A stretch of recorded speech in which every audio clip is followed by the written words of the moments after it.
So today we're going to do is radii of the orbit.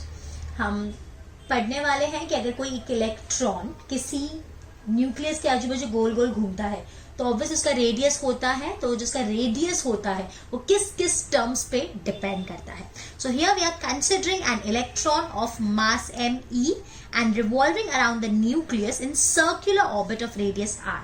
So according to Bohr first postulate, हमारे board के first postulate जैसे पहले वाले video में हमने पढ़ा है that the necessary centripetal force is provided by electrostatic force where Z is the atomic number.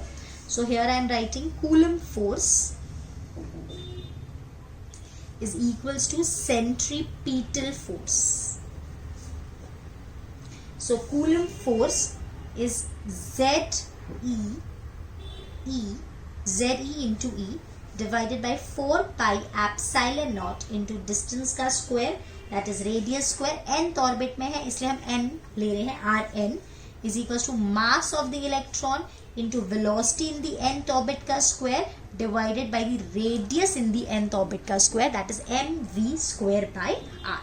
Now according to Bohr's second postulate, angular momentum is an integral multiple of nh by 2 pi, but angular momentum is mass mvr, that is mass of the electron into velocity of the electron into radius of the electron in the nth orbit divided by nh by 2 pi. तो यहाँ से और यहाँ से अगर अपन velocity निकाले तो यहाँ से अपन को velocity क्या मिलेगी? Velocity of the nth orbit is n h by 2 pi mass of the electron into radius of the nth orbit. So here velocity of the nth orbit हमने लिख लिया according to Bohr's second postulate. First postulate के हिसाब से अगर अपन velocity लिखने जाएं थोड़ा सा मिस्टेक हो गया, आप एक करेक्शन कर लेना. This is mv square by r, r square नहीं आएगा तो ये टर्म यहाँ नहीं है, तो एक r और एक r हम दोनों साइड से कैंसिल कर देंगे. तो यहाँ से हमको vn मतलब velocity in the nth orbit का फॉर्मूला मिलेगा z e square by 4 pi epsilon naught radius in the nth orbit upon mass of the electron. थोड़ा सा मिस्टेक हो गया. अभी आप चाहो तो इसको भी स्क्वायर करेंगे, तो यहाँ पे स्क्वायर करेंगे तो क्या हो जाएगा? यहाँ square n square h square pi square me square rn square और इसको हम 4 लिख देते हैं. अब दोनों को इक्वेट करते हैं. Equating, let this be equation 1 and this be equation 2. तो क्या मिला हमको?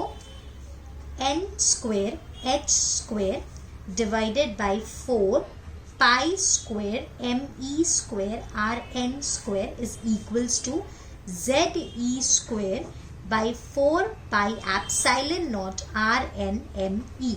अब क्या क्या कैंसिल हो रहा है? एक मास, एक रेडियस, एक पाई 4 और 4 कैंसिल हो गया.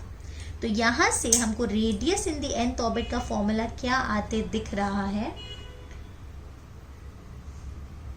एप्सिलॉन नॉट ऊपर आ जाएगा तो ये हो जाएगा epsilon not h square n square divided by pi, एक ऑलरेडी है, एक me है, z e स्क्वायर इधर आ जाएगा.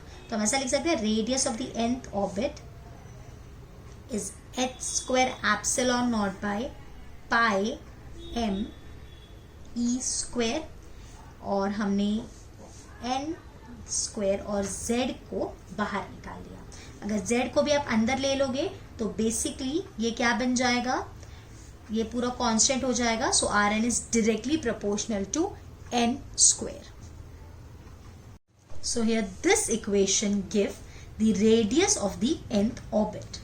अगर हम सारी वैल्यू सब्सटीट्यूट करते हैं h epsilon not m e सब सब्सटीट्यूट करते हैं, z को भी 1 लेते हैं, nth को भी 1 लेते हैं, तो हमको रेडियस का ये फॉर्मूला मिलता है.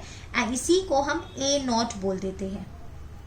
a not, this is called bore radius and is denoted by a not. तो हमारा रेडियस का फॉर्मूला अगर z को कंसिडर नहीं करें so radius is directly proportional to n square और यहाँ पे अपन को मिलेगा rn is equals to a naught n square by z, where a naught is how much? 0.053 nanometer.